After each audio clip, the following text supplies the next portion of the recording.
नमस्कार मैत्रिणींनो, मनीषाज किचनमध्ये तुमच्या सर्वांचे मनापासून स्वागत। मैत्रिणींनो, आज आपण इथे गव्हाच्या पिठामध्ये भरपूर अशा भाज्या वापरून गव्हाच्या पिठाची आंबोळी तयार केलेली आहे। अगदी काही उशीर लागत नाही, फक्त 10 मिनिटांमध्ये ही आंबोळी तयार होते। नक्की एकदा ट्राय करा। चला तर मग अधिक वेळ न घालवता रेसिपीला सुरुवात करूया। तर इथे मी एक बाउल घेतलेला आहे, त्यामध्ये 1 वाटी गव्हाचं पीठ घालून घेतलेला आहे। त्यानंतर 2 चमचे बारीक रवा घातलेला आहे। तुम्हाला हवा असल्यास तुम्ही 1 चमचाभर बेसन पीठ सुद्धा घालू शकता।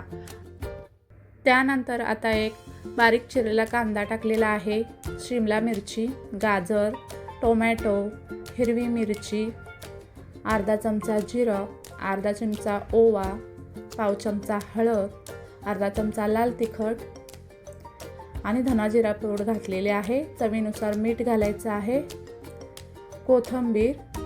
त्यानंतर थोडं पाणी घालून ह्याचा आपल्याला बॅटर बनवून घ्यायचा आहे। तुम्हाला जर भाज्यांचं प्रमाण वाढवायचं असेल तर तुम्ही वाढवू शकता। गव्हाचं पीठ सुद्धा जास्त घेऊ शकता, कारण मला इथे थोडंच बनवायचं होतं, त्यामुळे मी 1 वाटीच गव्हाचं पीठ घेतलेलं आहे। त्यानंतर हे असं थोडं पाणी घालून बॅटर बनवून घ्यायचं आहे। बॅटर असं घट्ट पण नको, थोडं सैलसरच असं बॅटर हवं आहे। यासाठी हे अशा प्रकारे मिक्स करून झाल्यानंतर 5 ते 10 मिनिटांसाठी ह्याला आपल्याला साईडला ठेवून द्यायचं आहे, कारण ह्यामध्ये आपण रवा घातलेला आहे, तो भिजण्यासाठी ठेवून द्यायचं। त्यानंतर इथे मी एक पॅन गरम करत ठेवलेला आहे, त्यावरती थोडंसं तेल टाकून घ्यायचं। त्यानंतरच आपल्याला हे बॅटर घालायचं आहे।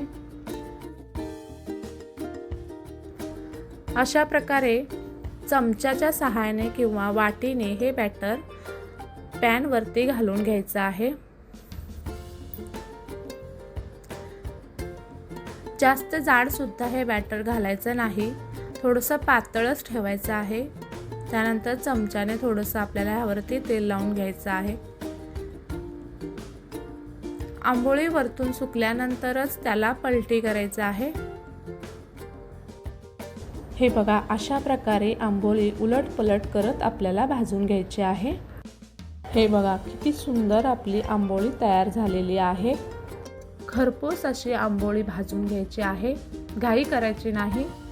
ही आंबोळी तुम्ही दह्यासोबत, सॉससोबत किंवा अशीच खाल्ली तरी सुद्धा खूप छान लागते। अशाच प्रकारे सर्व आंबोळ्या मी तयार करून घेते। हे बघा, सर्व आंबोळ्या तयार झालेल्या आहेत। तर मैत्रिणींनो, ही रेसिपी तुम्हाला कशी वाटली नक्कीच कमेंट करून सांगा, आणि अजून तुम्ही चॅनलला जर सबस्क्राईब केलं नसेल तर सबस्क्राईब करा। चला तर मग भेटू पुढच्या व्हिडिओमध्ये। धन्यवाद।